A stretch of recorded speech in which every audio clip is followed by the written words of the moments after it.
Welcome back to the program. So let's start with this. Obviously, we know about Minnesota. We know what's happening. It's going all over the place. The scandal is erupting. Well, there's now another scandal. And it's like, when are these scandals going to go away? I mean, they're constantly coming up. They're bigger and bigger and bigger, from Autopen to all these different things, from the criminal conspiracy to everything that we've seen happen. It's like, what did they do other than just scam and steal and cheat from the American people for 4+ years? That's all they did. Here's another example of it. So this is a Biden housing scandal. HUD report reveals over $5 billion in questionable rental aid, including payments to dead people and non-citizens. There it is. If you're a non-citizen, we'll give you money. And if you're dead, we'll still give you money. Unbelievable. According to HUD's own fiscal year 2025 agency financial report. So they're basically just telling on themselves here, okay? More than $5 billion in rental assistance payments during the final year of the Autopen regime were flagged as, quote, questionable or improper, exposing systematic failures, non-existent oversight, and of course, breathtaking incompetence at the federal level. Among the most jaw-dropping of these revelations, tens of thousands of dollars in payments were made to people who were already pushing up daisies. Thousands more went to recipients who may not even be eligible to receive taxpayer-funded housing assistance at all, and many to those that don't even live here anymore. Buried in the HUD report is a stunning admission that federal systems failed to stop payments to 30,054 deceased individuals. That's right. They were either still listed as active tenants or they continued receiving rental assistance long after their deaths. So the question is, who, if anyone, which I'm sure there was quite a few, were actually cashing those checks? Perhaps it was their husbands or wives or family members. That's something that needs to be investigated as well. Then it says, HUD officials acknowledged that only after cross-checking Treasury databases did they finally identify the scope of the problem. For years, taxpayers were unknowingly footing the bill for people who no longer existed. That's right, 30,000 dead people receiving housing isn't just an accident. It was systemic fraud by the Autopen and the left. HUD will hold those who defrauded the American taxpayers accountable, said HUD Secretary Scott Turner on X. HUD used an automation that compared a U.S. Department of the Treasury database to HUD's records to automatically flag deceased tenants still listed in rental assistance programs. They then used the automation HUD identified and were able to find 30,054 deceased tenants either actively enrolled in rental assistance programs at the time or the analysis, and would have received assistance after they had already died.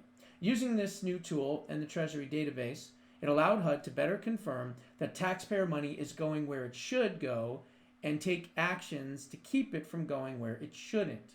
The report further states that $5.8 billion in rental assistance payments were flagged for serious eligibility concerns, including payments tied to incomplete or missing tenant documentation, inability to verify citizenship or lawful eligibility requirements, weak or non-existent cross-checks with federal databases, and years-long failures of internal controls and oversight.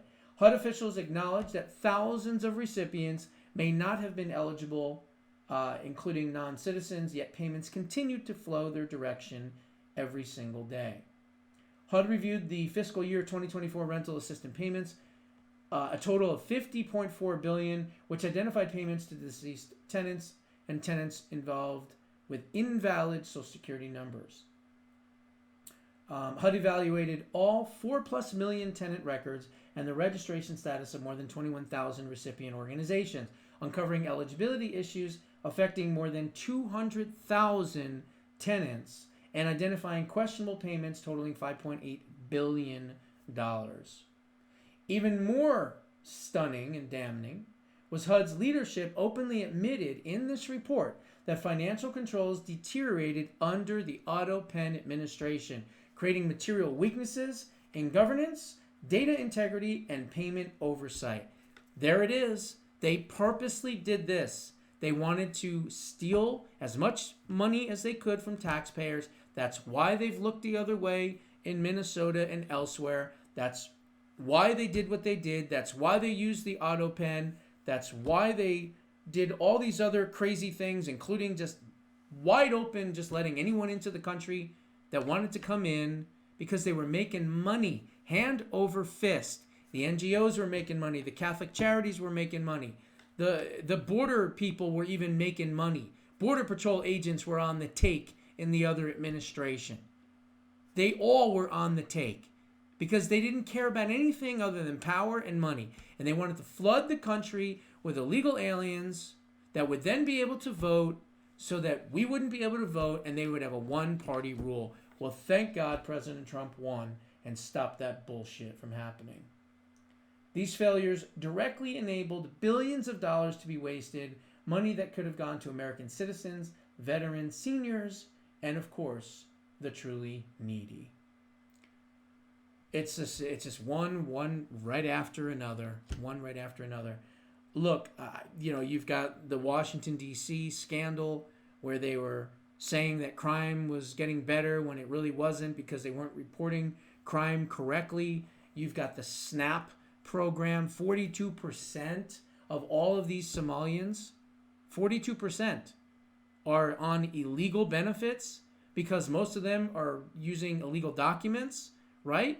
And close to 70 to 75% of the entire Somali populations are on some type of government assistance. Not to mention the fact that they money launder and they do all these other crazy things with these front businesses, and then they have these shell companies that they hide the money through, and all the politicians are getting a piece of it.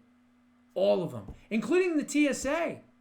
I mean, if you have $100 million going through the international airport in Minneapolis, Minnesota, St. Paul, and TSA agents knew about it for years, they were getting part of it to look the other way. The whole thing, it's just rotten to the core. But it goes to show you, anywhere Democrats are in control, fraud, corruption, abuse, high murder rates, high abortion rates, drug use, it's all going to be there. It's all going to follow. And this is why they cannot be trusted with anything, let alone dog catcher. They can never be elected to anything because all they do is ruin everything that they touch. They have the Midas touch, but it's not a Midas touch for good. It's a Midas touch for evil and bad. And we've seen it over and over and over again. All I can say is this is just another one of these samples of how much fraud is out there. I do believe they're going after the Minnesota folks hardcore, and I think you're going to see a lot of indictments on that and prosecutions too. Look, it's not just to indict someone. You've got to hold them accountable by prosecuting them, indicting them, and putting them in prison. It's not just one thing to do and indict them and then they get off. No, we can't have that. So let's just hope and pray that the system gets cleaned up in the next 3 years. Those are my thoughts. What are yours? Put them down in the comments below. We'll see you in the next one.